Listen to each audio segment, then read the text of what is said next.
Os nomes de Deus, parte 1. Amados, em geral, os nomes que as pessoas recebem nas Escrituras têm um significado especial relacionado com os eventos especiais na sua vida. Dar nome às pessoas nos tempos da Bíblia era um fato muito significativo. Tinha muito a ver com a experiência dos próprios pais, aquilo que eles queriam que seus filhos fossem. Era uma grande responsabilidade. Isso significa mais claro quando se trata dos nomes de Deus. Por causa da nossa cultura ocidental, não costumamos prestar atenção ao relacionamento que há entre os nomes de Deus e o seu caráter, os seus modos de agir, o significado dos nomes, o que diz respeito ao relacionamento entre Deus e nós. A grande diferença entre os nomes dados aos homens e os dados a Deus é que os últimos foram dados pelo próprio Deus. Ele se revelou os seus próprios nomes ao seu povo. Não foi seu povo que deu nomes, como fazia com os seus filhos. Há vários exemplos de escritura onde simplesmente se usa a palavra nome em referência a Deus, sem especificar a que nome se refere. Com isso, podemos entender que a expressão o nome indicava de um ser pessoal ou da totalidade do caráter de Deus. O primeiro nome é Elohim, o Deus poderoso. Elohim é o plural de El, que significa aquele que é forte. É o plural de majestade e poder indicativo da ideia de eternidade. Quando é entendido à luz de outros textos, especialmente no Novo Testamento. Esse nome é usado especialmente quando se trata da soberania divina, como no exercício de sua obra criadora, ou opera poderosa e soberanamente na salvação de Israel. Termo como, por exemplo, Isaías 45, 18. Porque o nome El é genérico, ele aparece frequentemente combinado com outros nomes para ajudar na distinção entre o Deus verdadeiro e os falsos deuses das religiões estranhas a Israel. Há vários nomes compostos de El no Antigo Testamento. Selecionamos apenas 3 dos mais importantes por serem os mais significativos e os que mais aparecem. A palavra Elohim é o nome mais usado, que aparece 2.200 vezes no Antigo Testamento, tá? Para conhecimento extra dos ouvintes. El Shaddai significa Deus Todo-Poderoso. O nome El Shaddai possui uma importante pactual. É o Deus Todo-Poderoso, cheio de majestade, que fala com seu povo em termos de promessas que se cumprem fielmente. O nome El Shaddai aponta para o poder que ele tem de cumprir tudo o que promete. Antes de revelar o seu nome santo, quando estava para libertar o povo do cativeiro do Egito. Deus também apresentou-se a Moisés como ele é o Todo-Poderoso, El Shaddai. É o mesmo Deus que havia se revelado pactualmente aos patriarcas. Êxodo 6, verso 1 a 5. Foi sob a majestade poderosa de El Shaddai, ou El Shaddai, que Moisés anunciou as pragas que vieram sobre o Egito e que ocasionaram a libertação do povo de Israel. Esse nome mostra o poder absoluto de Deus, que permanece no alto, corrigindo e castigando as nações e salvando o seu povo. Veja Gênesis 17, E, por exemplo, Salmo 91, no verso 1 e o verso 2. El Elyon, o Deus Altíssimo. Esse nome ocorre pela primeira vez, ouvintes, em Gênesis 14. Quando Abraão, a amada igreja, retorna de uma batalha na qual resgata seu sobrinho Ló e recupera os bens tomados pelos inimigos. Gênesis 14, 1 a 18. E, a seguir, encontra-se com Melquisedeque. Conhecemos muito pouco a respeito desse sacerdote de El Elyon. Ele é mencionado apenas no Salmo 110 e na carta aos Hebreus. Esse sacerdote do Altíssimo mostra que Deus é possuidor do céu e a terra. Gênesis 14, 19. Sendo o possuidor de todas as coisas, Abraão também creu nessa verdade. Gênesis 14, 22. E essa crença levou a entender que devia dar o dízimo de tudo ao Senhor, verso 20 do capítulo 14, através de Melquisedeque.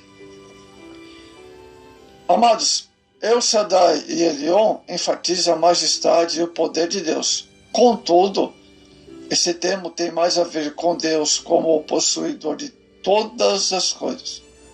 Deus é descrito como Altíssimo, aquele que é elevado acima de toda a criação, ou que reina absoluto sobre a criação. Por exemplo, Salmo 27, 47, Salmo 9, verso 2 a 8. El Eulã, outro terceiro nome, o Deus Eterno. Há somente duas referências com esse nome no Antigo Testamento. Gênesis 21, 33, Isaías 40, 28. Esse nome indica imutabilidade e a constância de Deus. E também ligado à ideia de que ele não se esgota e não se exaure. Esse nome indica que as consequências da eternidade de Deus são substanciais. Ele sempre foi e sempre será. Ele é o El Olam, dirige o mundo e os negócios das nações e nunca falha nos seus propósitos. Ele permanece para sempre o mesmo. Isaías consola o povo de Deus com a base em El Olam, dizendo: não sabes, não ouviste que o eterno Deus, El Olam, no hebraico, o Senhor, o Criador dos fins da terra, nem se cansa, nem se afadiga, não se pode esquadrinhar o seu entendimento. Ele faz forte ao cansado, multiplica as forças ao que não tem nenhum vigor. Isaías 40, o verso 28 e 29. Bom, lições que esses nomes trazem, porque Deus é eterno, El Olam, ele conhece todas as coisas, controla tudo, trabalha com todas as coisas como lhe agrada. Nada lhe pode ser escondido. Dele, nada está fora de seu domínio, porque ele é eterno, ele vela por nós, hoje ele tem extrema preocupação pelos seus filhos. Os dias passam, as nações desaparecem, e tudo se desvanece, mas Deus permanece mesmo. Porque Deus é Altíssimo, El Elyon, ele é possuidor do céu e da terra, o seu destino, seja ele bom ou mau, ele possui e governa todas as coisas de forma que todos os seus decretos são cumpridos. Deus é sempre bom. Temos que lhe dar graças, mesmo quando ele nos contempla com a pobreza, com os dias em angústia. Outra lição que o nome traz, o El Shaddai, ele nos revela pactualmente em graça e misericórdia. Ele aplica o seu poder não somente na condenação dos ímpios, mas especialmente na salvação do seu povo. Todos que cremos são os herdeiros dessas promessas. Que El Shaddai fez Abraão, ele é o Shaddai, que dependemos dele, esperamos em nossas lutas diárias. Muito bem, vamos ver agora Adonai. o Deus governador. Esse nome significa Senhor, Mestre, Possuidor. A palavra hebraica Adon também se aplica aos homens que estão em posição de autoridade, de senhorio ou de domínio. Contudo, esse nome se aplica de maneira especial a Deus. Por essa razão, ele é chamado de Senhor em um grande número de textos da Escritura. A palavra Adonai dá ênfase à superioridade de Deus, de Israel, sobre os outros deuses.